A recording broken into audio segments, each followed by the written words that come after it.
Does it feel like you are a background character? Like nobody really listens to you? What if I told you it wasn't because you are awkward or unconfident? And by the end of this video, you're going to know the one speaking mistake that no one teaches and how to fix it so that you aren't killing your social image. And no, this isn't from some natural who'd never struggled talking to girls. For 22 years, I was spoken over, dismissed, called gay, and honestly, I just got tired of it. So I spent a lot of time figuring out how to go from that kid to the kind of man who is no longer overlooked when he speaks. And you are about to know how to go through the exact same transformation, so let's not waste time.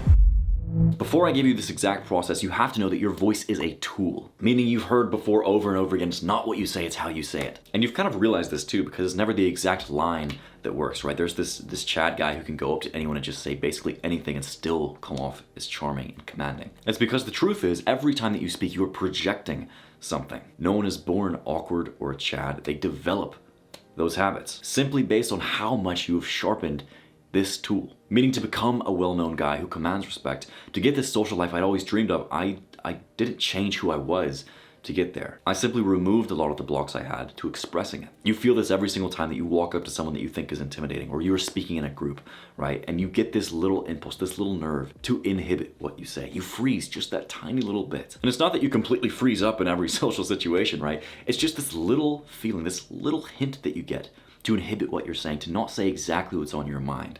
Whenever you are in a situation that might be a little bit intimidating, right? You're speaking in front of a big group of people. It's a girl that's so freaking cute. You don't want to mess this up. But this impulse takes away all of your ability to command any respect in a conversation because you start people pleasing. The good news is it's a very simple fix, and it just comes from this. Specifically, breathing into your balls. Bro, if you go ahead and try this with me now really quick, just imagine this stream of air going directly down your throat to your balls.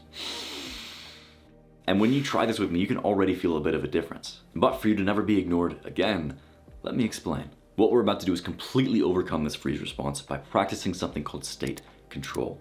And this isn't some psychological woo-woo bullshit. This is the fact that your voice reflects the state that you're in every single situation. Meaning every belief you have, every trauma, every emotional impulse, it always shows in the manner that you're speaking.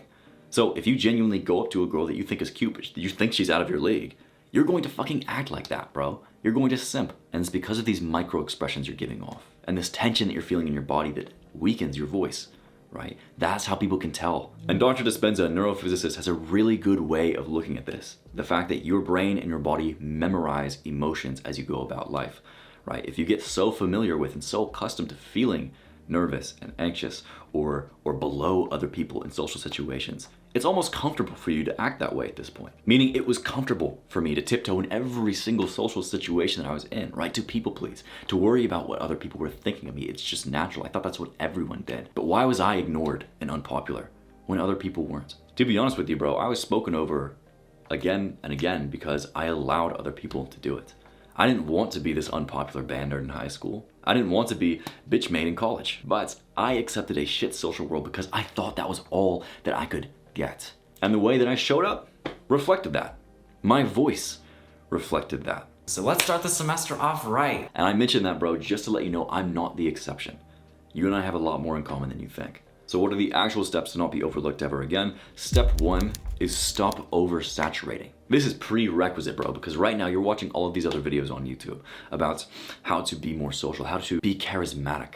But the personality colors and the body language hacks, they're not gonna help you, bro. When have they ever? Think of one social situation you went into where you actually used something, a tactic from one of those videos. It doesn't happen. Because if you try to, you just start overthinking and you jam up, right? You can't think of the right words to say. They don't come out. You've probably already felt that you need to take a step back from content.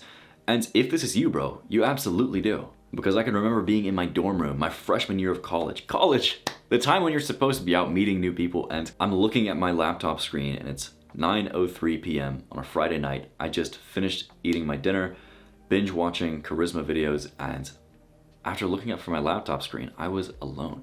And I felt alone. Because the fact was, I avoided taking action in real life by trying to learn more. And you're probably thinking, but Luke, learning is a good thing. And it is, bro. It absolutely is. But everyone goes through this phase, even I did, where you were just binging content rather than acting. Because while learning is good, Mental masturbation isn't. So to stop oversaturating your brain and building up this freeze response in the first place, for the next week, we're going to run an experiment. Choose 1 to 2 sources of information that you're going to get ideas from, and that's it. And I want these content creators to be people that actually cause action in you, not the people who support this feel-good parasocial relationship shit. You want real results, so you have to prioritize the creators that get you results rather than the ones that just make you feel good.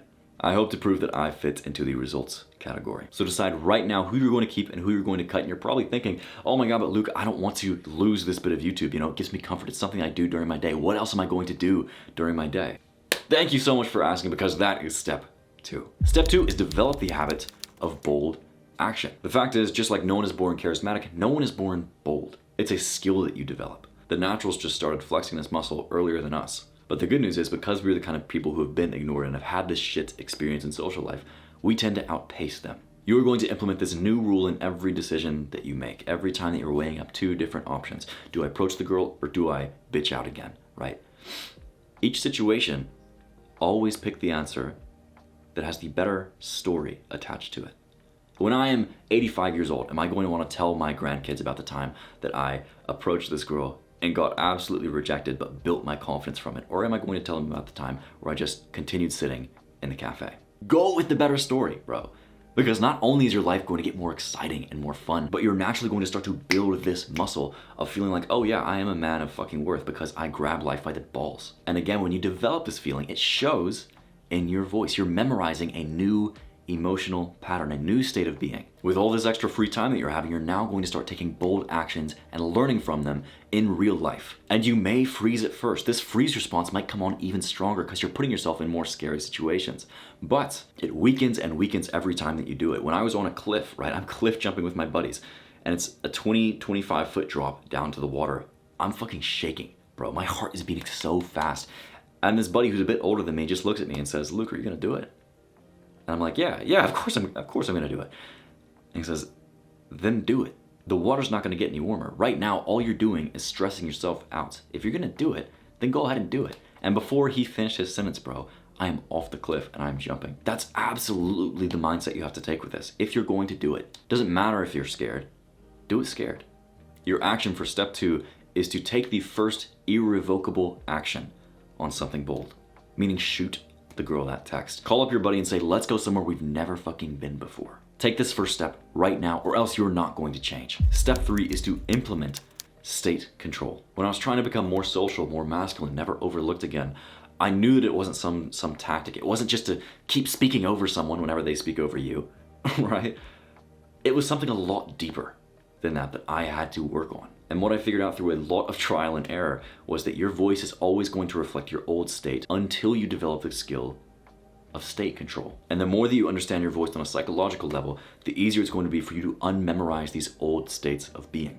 The emotional integration section in MVM teaches you exactly how to do this quickly. So I'm talking to strangers in coffee shops. I'm walking up to this girl I think is cute to ask her what time it is, even though I have my phone on me. I just want something to say. And more I'm realizing fake it till you make it is such bullshit, bro. Because of the fact that I knew that I was faking it, right? I wasn't being myself. It's who I wanted to be, but I wasn't quote unquote myself. So instead of trying to fake this really confident way of being, I just started to control my state instead. Meaning every time fight or flight kicked up, every time I had this little impulse to freeze,